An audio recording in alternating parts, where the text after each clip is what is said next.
Assalamualaikum warahmatullahi wabarakatuh.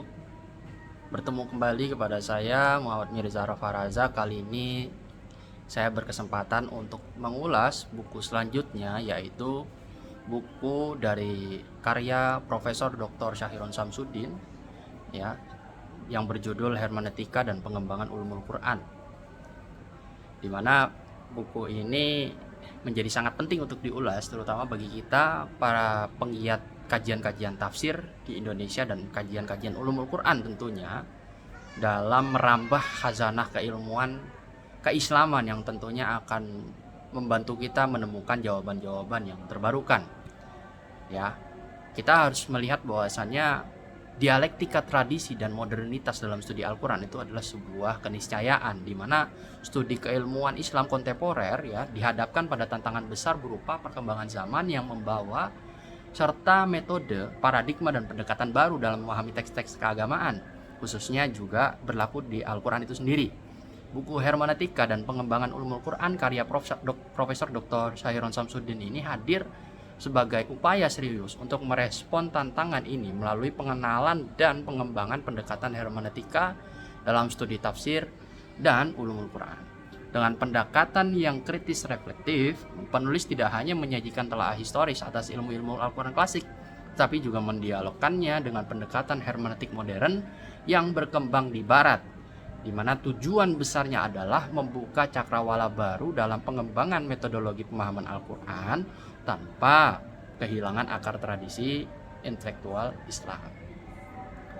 Jika kita mengulas secara lebih dalam dan lebih lanjut, tentu buku ini terdiri dari beberapa bagian utama yang secara sistematis itu menjelaskan sejarah, perkembangan, tantangan, dan kemungkinan integrasi antara ulumul Quran tradisional dengan pendekatan hermeneutika kontemporer.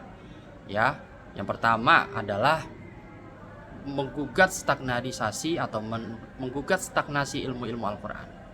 Penulis atau Bapak Syahiron itu memulai karyanya dengan kritik tajam terhadap stagnasi metodologis dalam ilmu Al-Quran. Ia mencermati bahwa sebagian besar karya dalam bidang ini cenderung repetitif dan lebih bersifat penghimpunan atau kompilatif dibandingkan pengembangan metodologis yang segar. Menurut penulis, banyak karya ulumul Quran klasik yang hanya berfungsi sebagai ensiklopedia yang tidak lagi menjawab tantangan zaman ya. Oleh sebab itu, Syahiron mengusulkan perlunya reformulasi dan pengayaan pendekatan yang lebih kontekstual dan historis dalam membaca Al-Quran, terutama melalui lensa hermeneutika. Lalu yang kedua, buku ini juga berisikan tentang sejarah dan epistemologi ulumul Quran. Ya, di mana bagian ini mengupas akar-akar keilmuan Al-Quran sejak masa Nabi Muhammad hingga para ulama tafsir klasik. Ya, penulis juga menyoroti kontribusi tokoh-tokoh seperti Az-Zarkashi, Al-Zarkashi ya, As-Suyuti dan Ar-Rumi yang merumuskan berbagai cabang ulumul Quran seperti Asbabun Nuzul, Nasih Mansukh, Qiraat, Ijaz dan lain-lain. Meskipun banyak kontribusi besar, Syahiron mengamati bahwa pembahasan ilmu-ilmu ini cenderung terfragmentasi dan belum dikembangkan dalam pendekatan interdisipliner. Dalam konteks ini, hermeneutika menawarkan kerangka yang lebih menyeluruh untuk memahami interaksi antara teks, konteks, dan pembaca itu sendiri. Lalu yang ketiga, buku ini juga berisikan materi atau pembahasan yang berkaitan dengan hermeneutika, membahas definisi sejarah dan perkembangannya, di mana ini juga menjadi salah satu kekuatan utama pada buku ini karena terletak pada paparan sistematis terhadap teori hermeneutika itu sendiri, di mana penulis ini membagi perkembangan hermeneutika dalam 3 fase. Yang pertama adalah hermeneutika klasik dari Aristoteles hingga Schleiermacher, lalu yang kedua adalah hermeneutika filosofis di mana direpresentasikan oleh Heidegger dan Hans-Georg Gadamer, lalu yang ketiga adalah hermeneutika kritis yang diperkarsai atau direpresentasikan oleh Jürgen Habermas dan Ricoeur.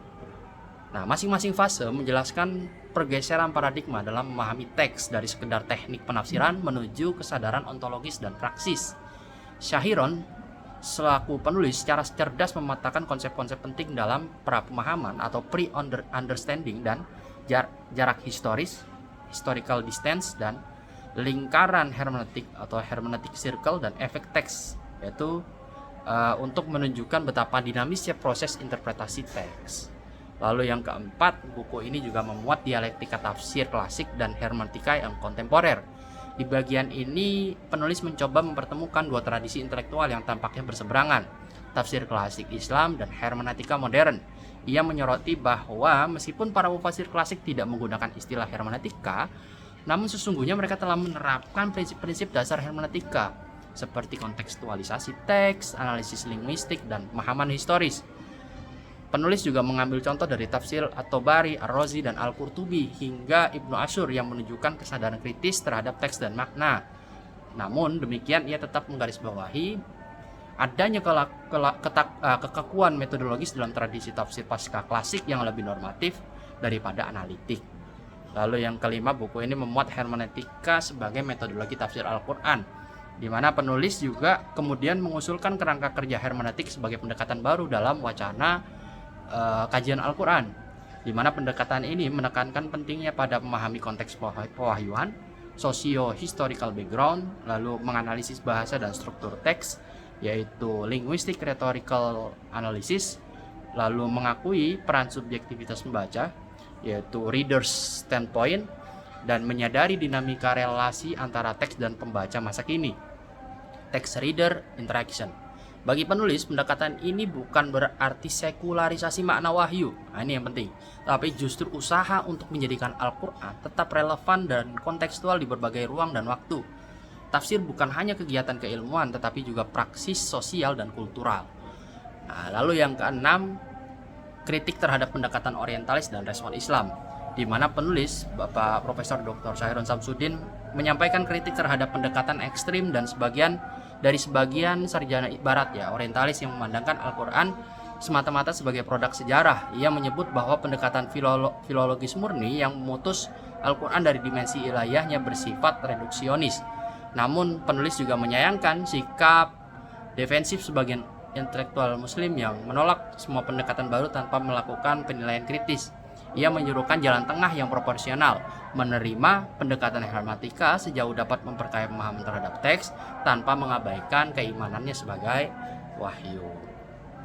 Mungkin apa saja yang dapat kita dapatkan dalam buku ini, angin baru yang dapat kita gali atau dapat kita hirup dalam buku ini. Yang pertama, tentu kita akan mendapatkan bahwasannya buku ini menggagas paradigma baru dalam ulumul Quran. Ya, buku ini tidak hanya menjelaskan teori, tapi juga membangun fondasi bagi rekonstruksi metodologis dalam studi tafsir. Ini menjadi sangat penting ya di tengah kebuntuan wacana ulumul Quran yang kerap hanya berputar pada isu-isu klasik tanpa perluasan makna yang progresif. Lalu yang kedua, buku ini tentu memuat bahasa akademik namun tetap aksesibel ya. Meskipun memuat teori-teori hermeneutika yang kompleks, Syahirun sebagai penulis mampu menyajikannya dengan bahasa yang sistematis dan terstruktur. Hal ini membuat buku ini dapat dibaca oleh mahasiswa tingkat lanjut, dosen, peneliti, bahkan oleh pembaca umum yang tentunya memiliki minat serius pada studi Islam dan studi Al-Quran. Hermeneutika dan pengembangan ulumul Quran adalah karya monumental dalam diskursus pembaruan metodologi tafsir Al-Quran.